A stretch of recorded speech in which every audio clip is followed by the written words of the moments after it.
High, interior ডিজাইনে আরেকটি video নিয়ে চলে এসেছি। তো আমরা এখন আছি কেরালা কোল্লামে আইসিআইসি পোটেনশিয়ালে কাজ। তো এটা হচ্ছে অফিস, এটা রানিং অফিস ছিল, তো এটা ভাঙা হয়েছে, ভেঙে এটাকে সেকেন্ড ফ্লোরে শিফট করা হয়েছে এবং থার্ড ফ্লোরটাকে পুরো নতুনভাবে ডেকোরেশন করে সাজানো হবে, যার জন্য এখন আপাতত এগুলো ভাঙা রয়েছে। এগুলো সব নিচে শিফট হবে, শিফট হয়ে এই জায়গায় টাইলস চেঞ্জ হবে, চেঞ্জ হয়ে পুরো এই রুমটার ডেকোরেশন অন্যরকম তৈরি করা হবে। তো এই ভিডিওটা প্রথম থেকে করলাম কারণ অনেক জায়গায় নতুন ফ্লোরে কাজ শুরু হয় আমাদের, সেই ভিডিওগুলো করেছি।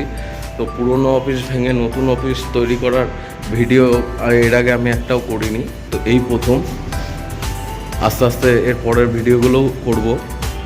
তো এই হচ্ছে আমাদের আইসিআইসি পোটেনশিয়ালের কাজ।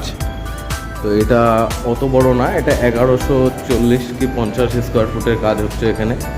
তো এইটুকু জায়গার ভেতরে অনেক নতুন নতুন ডিজাইন, অনেক সুন্দর ডিজাইন করে তৈরি করা হবে অফিসটা। তো পরের ভিডিওতেও আমি এগুলো দেখাবো কিভাবে কাজ হচ্ছে, কিভাবে কি হচ্ছে। যেমন ইলেকট্রিক কাজ, কার্পেন্টার কাজ, ফল সিলিং কাজ, পেন্টারের সব কাজ হয়। তো সেগুলো এরপরে ভিডিওতে দেখাবো। তো ভিডিওটি যদি ভালো লাগে তাহলে অবশ্যই লাইক অ্যান্ড চ্যানেলটিকে ফলো করে দেবেন।